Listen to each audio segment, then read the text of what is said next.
All right, again, not perfect as we're still in the middle of fixing up and renovating this room, but let us start with guinea pigs. Because I have guinea pigs, and, I like what this information says. It says all about guinea pigs. Well, it's not really all about guinea pigs, like, there's obviously, this is just good information, but it is like the tip of the iceberg of the guinea pig and what they are and what type of rodent they are and how they're different from other rodents and things like that. So we're going to go over this a little bit and I'm going to try to move through all three rather quickly. So I'm not going to give a whole huge bunch of blah blah blah. But anywho, so domesticated between 500 and 100 AD. Now that's really cool because I did not know that. Now when it says domesticated, right there, I will say that it is probably because they were used as a food source and everything as well. It is very common in, I believe, Peru, but in South America, they are very much a food source, and they are used as a food source respectfully by the country and everything. Here in America, it's frowned upon, but different cultures, different tastes, and we eat bunnies and stuff, man. So people here in America like make bunny food for cats, dogs, and even ourselves. So we can't judge. So when they were actually domesticated this long ago, it was for food. Now, I don't know when they started being pets regularly. I'm sure somewhere in that time there was someone who didn't want to kill and eat it. But am I allowed to say that word? I'm sorry. But it's for they did the word that I mentioned it is survival, circle of life sort of thing, Same way the antelope eat the grass and the grass provides to the antelope, but then they get eaten by the lions, that kind of thing. So when I said that word right there, that was simply a circle of life reference. So I know that's a strong word. I hope that does not get me in trouble. Anywho, back to it. Goodness gracious, we're starting off strong here. In the wild, they burrow and live or live. They burrow, which is true, or live in rock crevices, also true. In groups called herds, very true. Wild guinea pigs are called cavies, based on the language, but yes, true. So good info right there. Guinea pigs' teeth never stop growing. By eating a lot of hay, guinea pigs are able to keep their teeth worn down and maintain dental health. Yes, but you also want to provide wood chews and stuff that'll also be a bit stronger than hay alone, just in case. And it's also good for lagomorph. And when I say lagomorph, that means bunnies and hares. They are not rodents, they are very similar, but their teeth also always grow, so that is true. And then for their diets, provide guinea pigs with hay all the time. Yes, 24/7 hay. Do not ever let them be without hay. Not only is it good for teeth, but it also helps them with the digestive system. The high amount of fiber in hay helps them use the bathroom. They are majority, and if not completely, herbivores, so they have a different system than us. Also, what it says there about the vitamin C. So each day give them uniform pellets.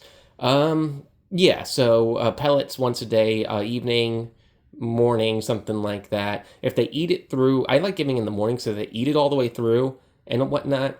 I can just watch it. Be careful with pellets because pellets do take a lot of water to digest. So the hay is better. It doesn't take as much water for them. And then vitamin C, daily vitamin C. So the vitamin C thing is very big for guinea pigs because they do not produce their own vitamin C. Similar to how cats cannot produce their own taurine. Another way you can provide vitamin C outside of their fortified pellet foods and everything. Fresh greens, fresh vegetables. Be very careful on the fruit. They're high in sugar, and you don't want to make your guinea pigs overweight. Next part. Guinea pigs' teeth never stop growing. Oh, we did that already. Yes, so that is true. Guinea pigs should be given a large cage. Yes, this is huge, actually. This is misunderstood. So guinea pigs should be given a large cage to run around in with a hiding spot so they can feel safe. I would argue multiple hiding spots, at least 2 per guinea pig. They can also be given activities to do. Yeah, so you can teach them tricks and stuff like that if you want to. I didn't read these things through fully because I glanced at it and I kind of like what they said, but that is true. I didn't even realize it said that. So yeah, you can teach them tricks and stuff. You can work with them. They recognize when you're talking to them. Use the same voice all the time, almost like when you're talking to a baby, and it'll treat you well in the long run. And then for here, for playtime, guinea pigs especially enjoy toys and tunnels stuffed with hay. Yes, so that's what I was talking about before. You need more than just hay. You need chews and things, hardwood chews. And the thing right there with the toy tunnels and stuff, yeah, be careful if you're going to do a tunnel. Make sure that they can run through it. If not, don't give it to them because they make tunnels for hamsters and mice too, and they are very different in size. Actually, before going to bunny and stuff, let's talk about this right here because I read some of this, and this is really good. So like I was talking, hay is big in fiber. You can also offer, if you want a good fibrous vegetables, celery and broccoli are very good for guinea pigs and rabbits and stuff. That can help with that. So the big thing is you want herbivores to have high fiber. They can't pass the waste as easy. So I'm just holding this out here right now. I'm gonna, if y'all want a screenshot and, you know, want to just read some of this yourself or anything, that's fine. But I will just give you a synopsis of what this is. So like I was saying right here, this is actually perfect. I just caught a glance at this. Chinchillas are considered rodents. I can talk about the difference between rodents and lagomorphs another day, but right now we're talking about health between rodents, specifically guinea pig, and lagomorph, which is going to be bunny, which is that one right there. We're going to review very, very quickly. So GI stasis. This is a big thing. This is horrifying to watch. I have seen it. I have also had to deal with it. Not so much, thankfully, with, well, I did once with myself trying to take a rabbit and save it from outside. A Florida white, very, you know, I would say timid and easy to mess up with buns, did go through GI stasis when I took him out from outside. He was surrounded by mosquitoes and everything. But this is really good right here, actually, down at the bottom. I just caught a glimpse of that. At least as big. I would say between 70 to 80. So 70 is like the minimum. But hay, yeah, hay is their big thing.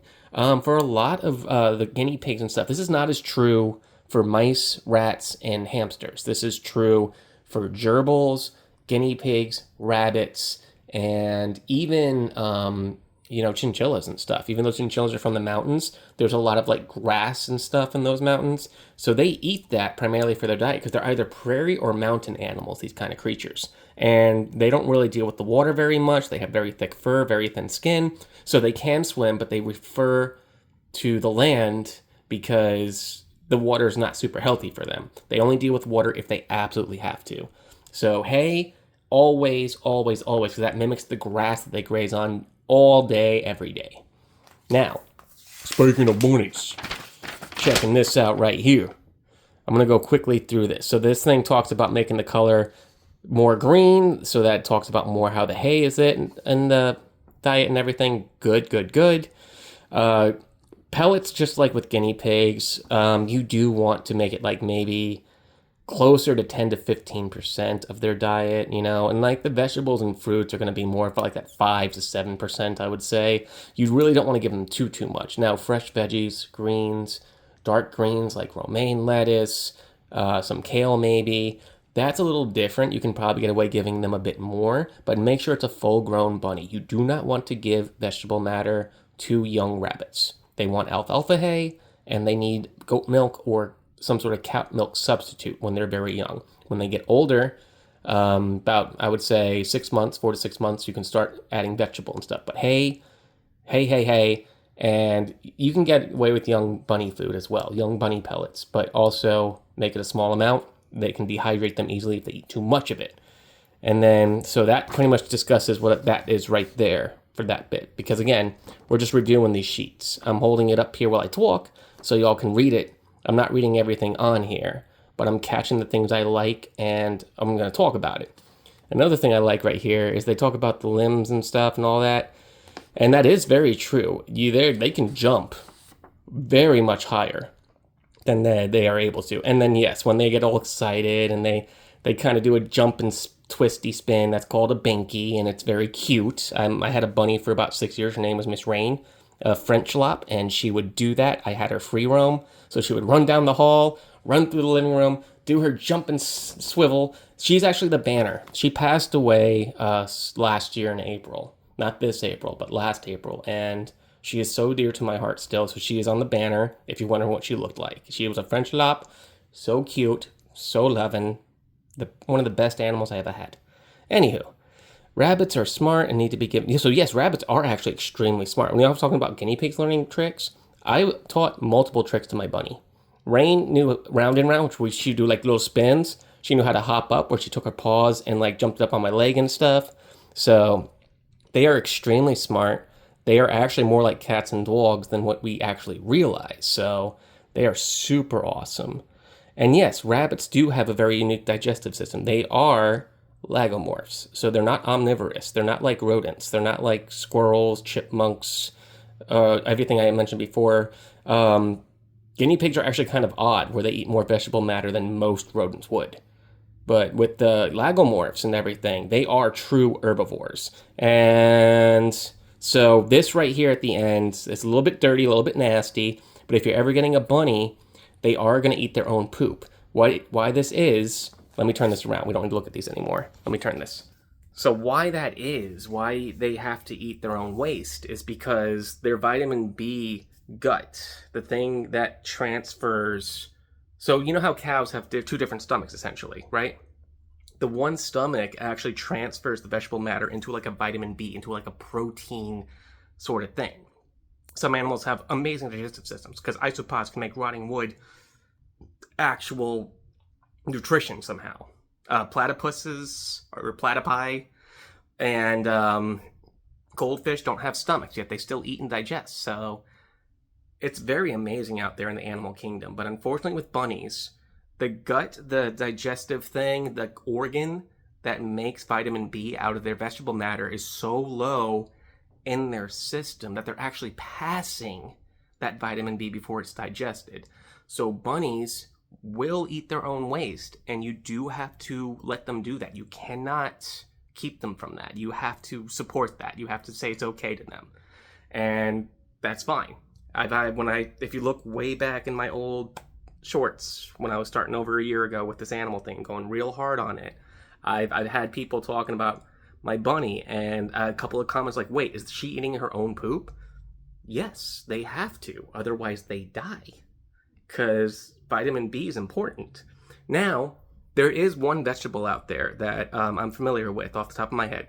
The cucumber is one of the few that does have vitamin B as well. So small doses, I would say like a slice or two per bunny a day. And like a slice maybe that thick. You don't want to make it that thick. Yeah, that's actually a good size right there, what I'm looking at.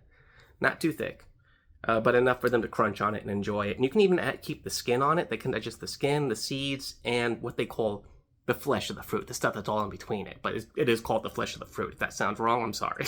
That's just the terms used. But that is essentially the worksheets. Oxbow, you did a great job explaining some stuff. Obviously, you only had so much space. Like, I only have so much time. There's so much more to discuss about these kind of creatures. If you are interested in hearing more about it, or if you are curious to hear my own thoughts and opinions on care for these kind of creatures, I'll be more than happy to get into it. I have a video about rabbits very specifically in honor of my late bunny Rain. So that's in the video somewhere and so on. I recommend checking out my other videos, you know. I don't have anything linked or anything crazy because I don't have that many subscribers and I don't have that many videos, so most of them are shorts. So if you get out of the short section, scroll through the video section, you'll find all sorts of fun things. And I've been learning and doing and whatnot. I've not changed my ultimate style, you know. I am who I am, I be who I be. And I'm just adjusting more and more to this platform every day and every time I make a new video. So the older ones may be harder to watch than the ones where I'm more comfortable talking and I found my groove and everything for the YouTubes, but there's good information there. And I did spend a lot of time on some of those videos because the one with the bunnies, that was edited and everything. And I'm bad at editing, as you can tell. So if you watch it, I appreciate it. It will mean a lot to my late bunny Rain. She was very important to me. Otherwise, I'll be more than happy to make new videos explaining different things about lagomorph and rodent species. I'm very familiar with so many varieties of such. So anywho, thank you so much for watching till this long. It's been like a 15-minute video. But this is the video for today. You all have been awesome. So thank you. If you are considering watching more, if you're interested in this, please subscribe. I'm trying to do a fun little thing where in the middle of next month, I hope that I can get to 500 subscribers, you know? If I don't, it's not gonna kill me, but I'm setting a goal for this. People have been getting into this stuff. I'm happy to do this. So if y'all digging it like I'm digging this, let's keep it rolling.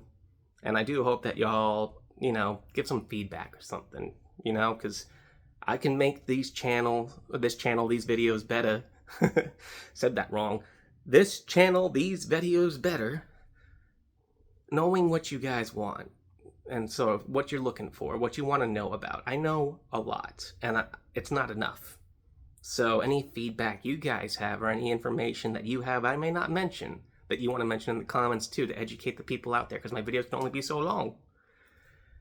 And yeah, I'm just so happy for the community I have, because y'all seem loving, peaceful, into the animals, into the vibe of just doing good. And with that, thank you. I appreciate you. Have a good one. Peace out.